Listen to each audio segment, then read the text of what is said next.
నమస్తే, welcome to our channel. నేను Vishali. YS Vivekananda Reddy గారి హత్య కేసుకు సంబంధించి రోజుకొక మలుపు తిరుగుతుంది. అయితే సిబిఐ కోర్టు మళ్ళొకసారి విచారణ జరపాలని ఆదేశించింది. మరి ఇందులో నిందితులు ఎవరున్నారు అయితే దీని మీద సునీత రెడ్డి గారైతే యొక్క పోరాటం అయితే చేస్తూనే ఉంది. కానీ ఇప్పటికీ ఆ కేసు ఒక కొలికి రాలేదు. మరి దీని మీద పూర్తిగా విశ్లేషించడానికి మనతో స్టూడియోలో ఉన్నారు సీనియర్ జర్నలిస్ట్ డివి శ్రీనివాస్ గారు ఉన్నారు. వారిని అడిగి విషయాలను తెలుసుకునే ప్రయత్నం చేద్దాం. నమస్కారం సార్. నమస్తే సార్. వివేకానంద రెడ్డి గారి హత్య కేసుకు సంబంధించి వాళ్ళ కూతురు ఎవరైతే నీత ఉన్నారో అయితే తన పోరాటం చేస్తూనే ఉంది. ఎన్నో సంవత్సరాలు అయింది, కానీ ఈ కేసు ఒక కొలిక్కైతే రాలేదు. మరి ఇప్పుడు సిబిఐ కోర్టు అయితే మళ్ళీ విచారణ జరపాలని చెప్తుంది. మరి నిజంగా ఇది ఒక కొలిక్కి వచ్చే అవకాశం ఉందంటారా సార్? ఇప్పుడైనా 7 ఏళ్ళు శని పట్టిందనుకో, ఆ శని వదలటానికి కూడా 7 ఏళ్ళు అంటారు. అవును, ఏలిన నాటి శని అంటారు. అంటే ఇప్పుడు ఈ కేసుకు శని పట్టిందా? ఇప్పుడు 7 ఏళ్ళకైనా ఈ శని వదులుద్దా? అసలు ఈ కేసును కొలికి తెద్దాము అన్న ఆలోచనలో సిబిఐ ఉందా? ఇప్పుడు సిబిఐ వాళ్ళు ఎంటర్ అయింది.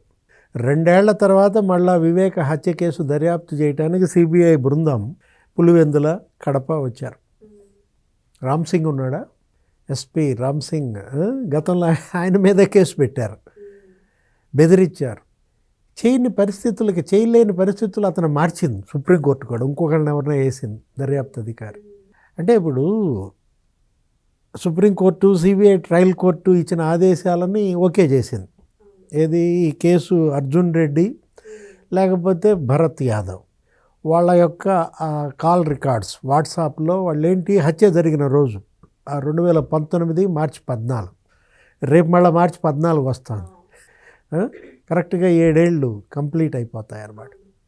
అంటే ఇప్పుడు వాళ్ళిద్దరి మధ్య ఆ రోజు సంభాషణ, ఏది హత్య విషయం అతనికి చెప్పినట్టుగా, దానిపైన మరి ఎంక్వైరీ ఇప్పుడు కంటిన్యూ చేయమని చెప్పిన దాంట్లో సునీత సుప్రీంకోర్టుని ఏమడిగింది? ట్రయల్ కోర్టు కేవలం ఆ కాల్ రికార్డు వరకే ఇన్వెస్టిగేట్ చేయమంది.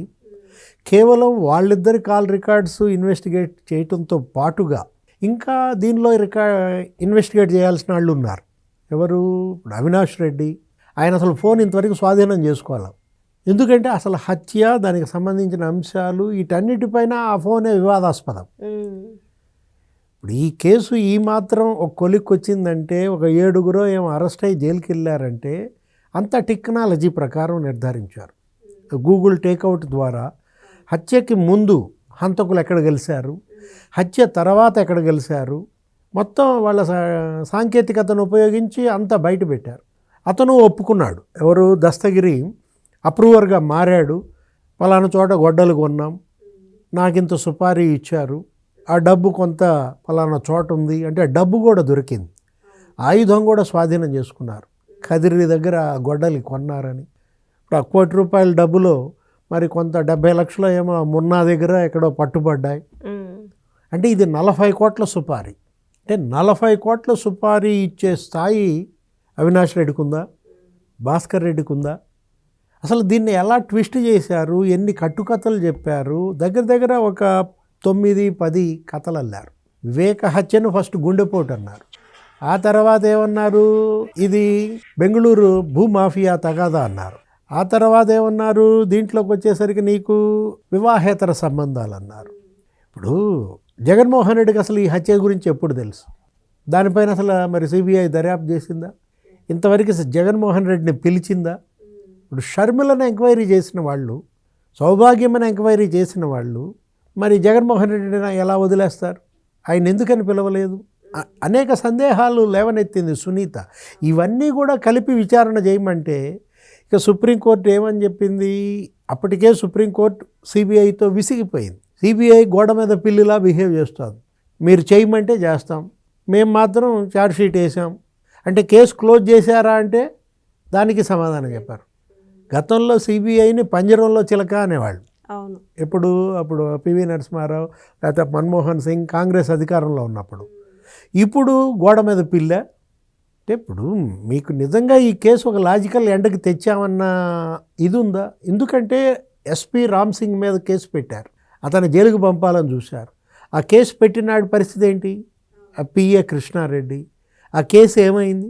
ఒక పోలీస్ ఆఫీసర్కే ఆ పరిస్థితి వచ్చిందంటే ఆ రోజు అవినాష్ రెడ్డిని అరెస్ట్ చేయడానికి కర్నూలు హాస్పిటల్కి వెళ్ళారు. అవినాష్ రెడ్డి ఏం చేశాడు, హైదరాబాద్ నుంచి చేజింగ్, అతని కారు ముందు వెనకాల సిబిఐ వాళ్ళ కార్లు, పారిపోతున్నాడు. అక్కడి నుంచి వాళ్ళ అమ్మని తీసుకొచ్చారు, ఎక్కడి నుంచి అవినాష్ రెడ్డి తల్లిని పులివెందుల నుంచి తీసుకొచ్చారు. మధ్యలో కర్నూలు హాస్పిటల్లో ఆమెకి పెట్టారు, ఆమెకి ఏదో గుండెపోటు వచ్చిందన్నారు. ఒక హత్య, ఎన్ని గుండెపోటు డ్రామాలు. వివేకానంద రెడ్డి నరికి చంపి గుండెపోటు అన్నారు. అవినాష్ రెడ్డిని అరెస్ట్ చేయడానికి వెళ్తే అవినాష్ రెడ్డి తల్లికి గుండెపోటు వచ్చిందని ఆమెను తీసుకొచ్చి కర్నూలు హాస్పిటల్లో పెడతారు. ఇతను వెళ్ళి కర్నూలు హాస్పిటల్లో ఉంటాడు. అవును, ఆమెని సెకండ్ ఫ్లోర్లో పెడితే ఇతను థర్డ్ ఫ్లోర్, ఫోర్త్ ఫ్లోర్ మొత్తం అంతా ఆక్యుపై చేసి మంత్రులు, అప్పటి వైసీపీ మంత్రులు, అప్పటి వైసీపీ ఎమ్మెల్యేలు, లేకపోతే కార్యకర్తలు వేల మంది చుట్టూత కాపలా. ఎస్పీ చేతులు ఎత్తేసాడు. అప్పుడు కర్నూలు ఎస్పీ, మీరు కనుక ఇప్పుడు అవినాష్ రెడ్డిని అరెస్ట్ చేస్తే లా అండ్ ఆర్డర్ నా చేతిలో ఉండదన్నాడు. ఆ ఎస్పీని పిలిచారా, ఎంక్వైరీ చేశారా? ఎందుకు ఆ రోజు నువ్వు అవినాష్ రెడ్డి అరెస్ట్కి సహకరించలేదు? సిబిఐ 3 రోజులు అక్కడ గెస్ట్ హౌస్లో ఉంది. 3 రోజులు గెస్ట్ హౌస్లో ఉండి కూడా అవినాష్ రెడ్డిని అరెస్ట్ చేయలేకపోయారు. చివరికి A8 నిందితుడు ఇతను అవినాష్ రెడ్డి, అతన్ని అరెస్ట్ చేసినట్టుగా పేపర్ల మీద రాసుకున్నారు, బెయిల్ ఇచ్చేసినట్టుగా. అసలు అతను హత్య జరిగిన రోజు 2019 మార్చి 14 అతను ఫోన్, ఎవరు, అవినాష్ రెడ్డి రాత్రి 2 దగ్గర నుంచి 5 దాకా చాటింగు, కాల్స్. 4:10కి అవినాష్ రెడ్డి ఎవరితో మాట్లాడాడు? ఇప్పుడు ఈ సునీల్ యాదవ్ ఉన్నాడు కదా, ఈ సునీల్ యాదవ్ అక్కడే ఉన్నాడంటారు. ఎక్కడ? అవినాష్ రెడ్డి ఇంట్లో. హత్యకు జరిగిన ముందు, హత్య జరిగిన తర్వాత. గూగుల్ టేక్అవుట్ వాళ్ళ ఉన్న ఫోన్ లొకేషన్ల ఆధారంగా ఇప్పుడు టెక్నికల్గా నిర్ధారించిన తరువాత అవినాష్ రెడ్డి ఆ టైంలో ఎవరికి ఫోన్ చేశాడు? అజయ్ కల్లం, జగన్మోహన్ రెడ్డి ప్రభుత్వ సలహాదారు, రిటైర్డ్ చీఫ్ సెక్రటరీ, ఆయనే చెప్పాడు సిబిఐ వాళ్ళకి. 164 వాంగ్మూలము అరేదో రికార్డు కూడా చేశారు. నన్ను అడగకుండా రికార్డ్ చేశారంటాడు. నాకు తెలియదు వాళ్ళు రికార్డ్ చేస్తున్నట్టుగా. అంటే మేనిఫెస్టో కమిటీ ఆ రోజు ఉదయమే మేము వాళ్ళ ఇంట్లో మీటింగ్ అని 4 గంటలు 5 గంటల మధ్య జగన్మోహన్ రెడ్డి పైకి వెళ్ళాడు, పైనుంచి ఏదో కబురు వచ్చింది. ఇక్కడ కింద మేము ఉమ్మారెడ్డి వెంకటేశ్వర్లు, మరి లేకపోతే అజయ్ కల్లం, దువ్వూరి కృష్ణ, మేనిఫెస్టో కమిటీ సభ్యులందరూ ఉన్నారు. అజయ్ కల్లమే చెప్పాడు. పైనుంచి కిందకి దిగొచ్చి జగన్మోహన్ రెడ్డి బాబాయ్ నో మోర్ అన్నాడు. అప్పుడు టైం ఎంత? 5 గంటలు. అంటే 5ంటికే జగన్మోహన్ రెడ్డికి తెలుసు హత్య, కానీ గుండెపోటని డ్రామా. అసలు సునీతకి ఎన్నింటికి తెలుసు?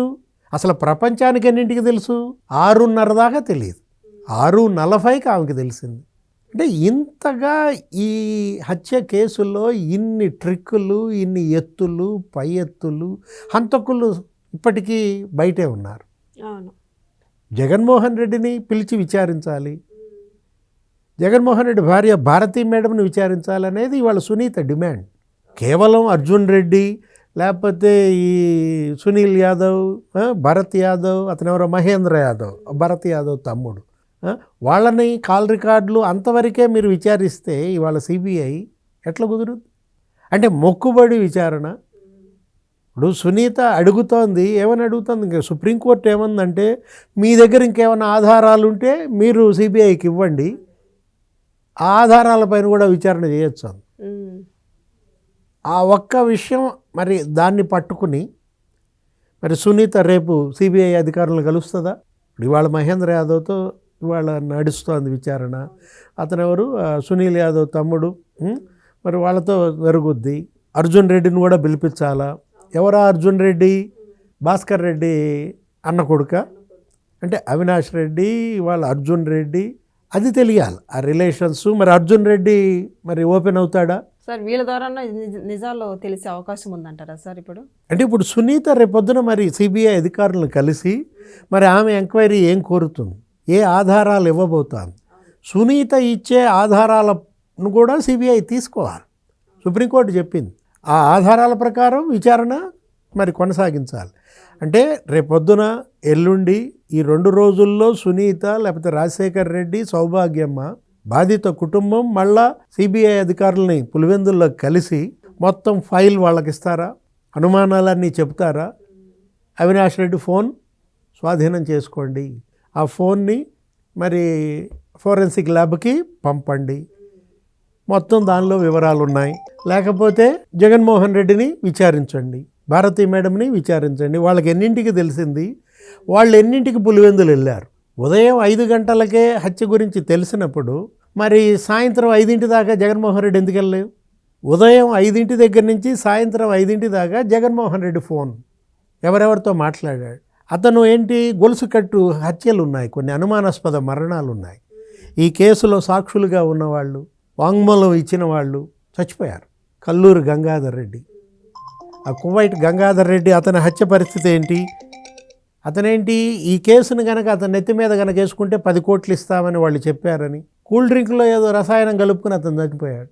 ఆత్మహత్య చేసుకున్న పరిస్థితుల్లో శ్రీనివాస్ రెడ్డి, ఈ డ్రైవర్ నారాయణ, జగన్మోహన్ రెడ్డిని భారతీ మేడంని ప్రశ్నించాలి.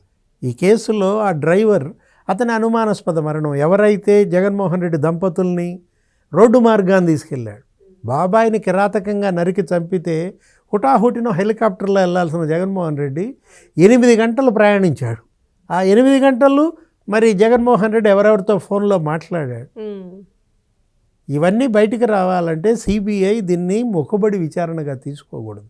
ఇప్పుడు ఆ ట్రయల్ కోర్టు ఇచ్చిన ఆదేశాలైనా, సుప్రీంకోర్టు ఇచ్చిన ఆదేశాలైనా నిజంగా సిబిఐ గనక చిత్తశుద్ధి ఉంటే ఈ కేసు హంతకుల్ని కఠినంగా శిక్షించాలన్న ఆలోచన చేస్తే ఇది ఒక అవకాశం. రేపు సునీత ఇచ్చే ఆధారాలన్నిటిపైన ఇవాళ మరి నిక్కచ్చిగా దర్యాప్తు కనుక చేస్తే అవినాష్ రెడ్డిని కస్టోడియల్ విచారణ చేయాలి.